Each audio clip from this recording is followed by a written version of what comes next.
tan iyo markii maamulka degmada Kaxda ee gobolka Banaadir laga soo saaray shir ay magaalada Muqdisho ay gudoomiyaasha degmooyinka magaalada ay kula lahaayeen gudoomiyaha gobolka Banaadir ahna duqa magaalada Muqdisho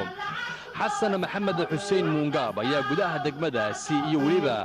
dalalka caalamka qaarkood waxa ka dhacay eedeena loo soo jeedinayay gudoomiyaha gobolka ahna duqa magaalada Muqdisho Kaxda ayaa saakay waxa qowday xildhibaano ka socday baarlamaanka Soomaaliya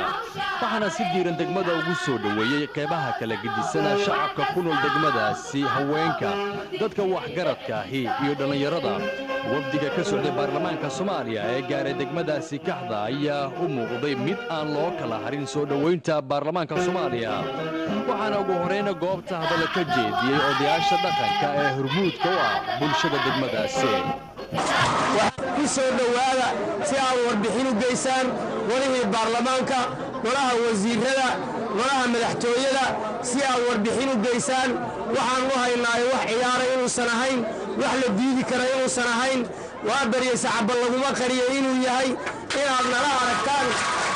intaasi kadib ayaa waxa codbaahiyaha lagu soo dhaweeyay mudanayaashii ka socday baarlamaanka Soomaaliya waxaad maqli doontaa si gudoomiye muudaysteega waxaad ku faraxdaan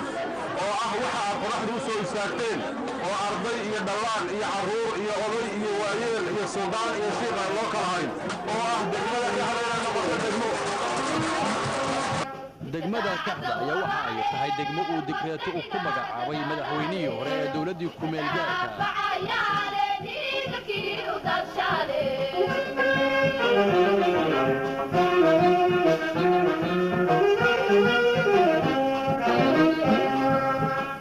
قبيل كديدالي بالمدى دونالي